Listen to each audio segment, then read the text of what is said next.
Mr. Richard Johnson, hello, sir. Hi, how are you? Brilliant. Well, thank you so much for joining us, Richard. And wow, what a fantastic career you've had. So I've followed you through all your career, and it's going to be a hard one, this. But highlights. What's been your favourite moments? I think my highlight for me was definitely being champion jockey the first time. It took me a long time to get there, and that season was phenomenal. I mean, had support from everybody, and like I say, it was what I'd always dreamed of. So I think the season was, the whole thing was a highlight, and obviously that final day at Sandown. I think that was winning on Manora, and then picking up the trophy sort of 20 minutes later was one of the best days of my life. Brilliant. I was proud to be part of that. I was actually there, and I managed to get a picture with you before you actually got on Manora. And it was a very, very proud day for you. And it stays in our memory too. Going back then, Richard, who inspired you to ride? Who did you look up to? Who was your favourite other jockeys? I think I was very lucky to grow up sort of watching likes of Peter Scudamore.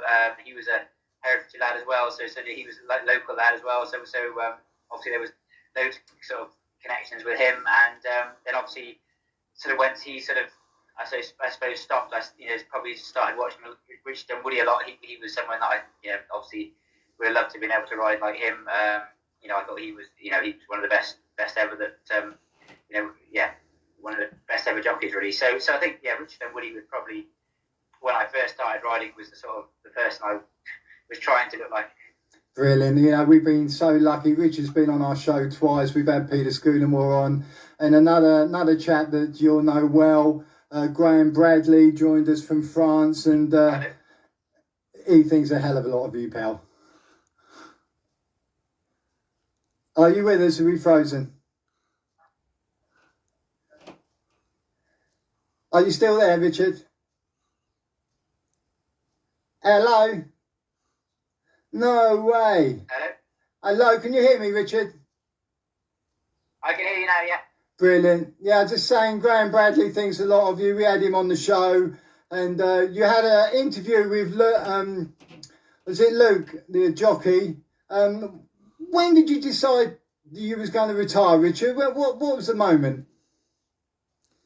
I don't think there really was a moment. Obviously I'm 43 now. For a jump jockey, that's probably on the wrong side of the age bracket. So it was just a gradual thing. Look, obviously I've got one or two injuries now that in the mornings I'm a bit stiffer than I used to be, and I think it's sort of just I suppose crept up, and it sort of seemed like the right thing to do. So a few months ago I really looked forward to riding Native River at Cheltenham. Unfortunately, I was hoping to ride Time Hill as well, but obviously Time Hill went wrong. But I was looking forward to riding Native River, so I wanted to ride him definitely.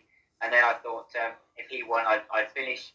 But obviously he didn't. So then we sort of it was hard trying to find the right day. But at Newton Abbot the other day, it seemed the right day, win, lose or draw. Philip obviously could go as well. So again, it was important to finish on a winner for him. Brilliant. No, like I say, you've been a fantastic ambassador to the sport. And I'm going to speak on behalf of everyone who watches this show. We get 1,000 views, mate. We wish you all the well. And what's your plans? Are you going into the training side of things, or? No, I think I'm not going to go into that part.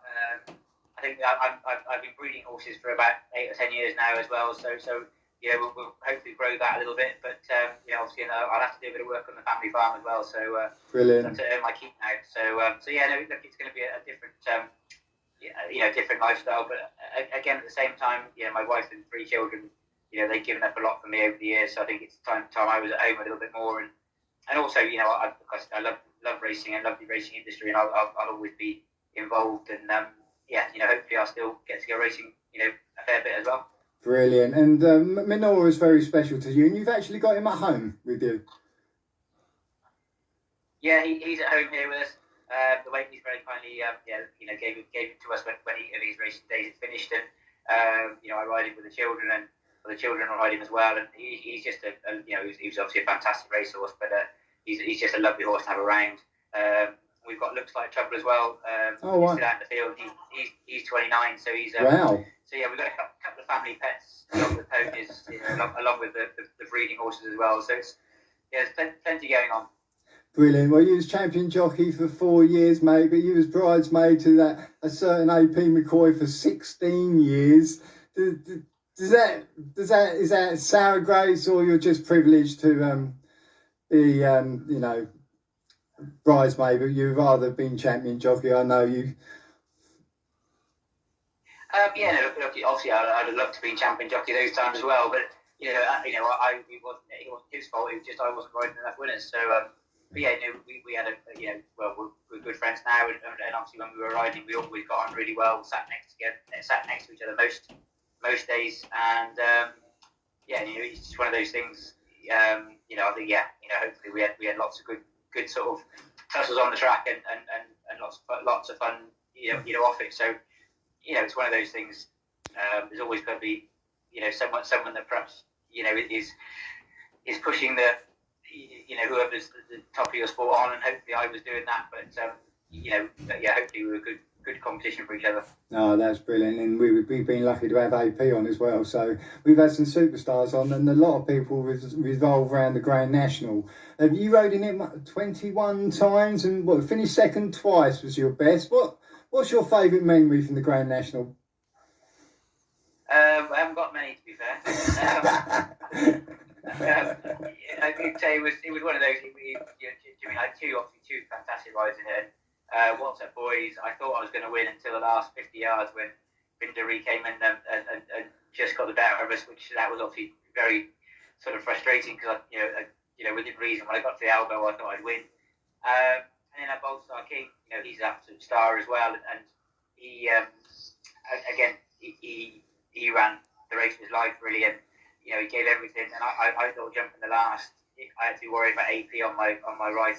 I thought the horse in front I thought we'd both get to him, and then Leighton Aspel kicked again, and we never get by him. So again, two fantastic rides, and obviously there's lots of disappointments along the way, but again it's lovely to have been in that position to have every chance.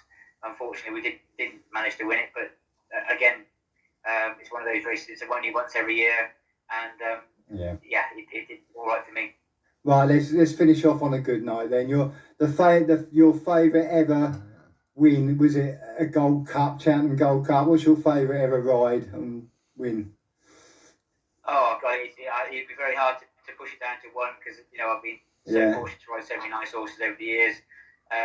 Look, obviously, both Gold Cups are very, very special. The first one obviously was trained by my father-in-law now, and he wasn't at the time, but he is now, and we've got Looks Like Trouble out in the field here, and obviously Native River, he's just an absolute star, and his winning the Gold Cup 3 years ago was massive, and for me, I think I was a bit older than I was the first time round, and I think I realised how much I needed to take it in and appreciate it, because the first time on Looks Like Trouble, I probably didn't really appreciate how lucky I was just to get a ride in the race, let alone win it. So 18 years later, I saved it a lot more, and I think I sort of made the most of it rather than expecting it to happen again every year. Brilliant. Well, the old jockey race this year is getting very exciting with Harry Skelton and Brian Hughes. Which side of you? What side of the fence would you be on? Look, there's variance between them, and I think it'll go down to the last day or two of the season. I think they're both going to be very, very busy now for the next 6 or 7 days. And I would say that, Harry's got, obviously with his brother, Dan, their horses are in great form. And, obviously they're going to try and run all the horses where he can ride them. So, he can have as many chances as possible. And it just depends on how many other spare rides, Harry can sort of pick up along the way. Brian is almost the opposite way. He rides for loads and loads of different trainers. So I'm sure there's 3 days at Perth, and there's obviously the air meeting on Sunday as well now, and Bangor tomorrow. So there's lots for them to go at, and it's little bit luck of the draw slightly of who, who gets a bit of luck and perhaps gets the best rides over the next few days. But fingers crossed. It would be great to see it go down to Sandown for the last day, and I think it would be good for everyone to watch and sort of make a good finale for the season. Brilliant. Richard, it's been an absolute pleasure chatting to you, sir. We wish you all the best in what you choose to do. We wish your family well, and you deserve a really good retirement from the saddle, mate, and getting out in one piece is a wise decision. And thank you ever so much, Richard. And hopefully one day we can catch up at the race course, mate, and say hello.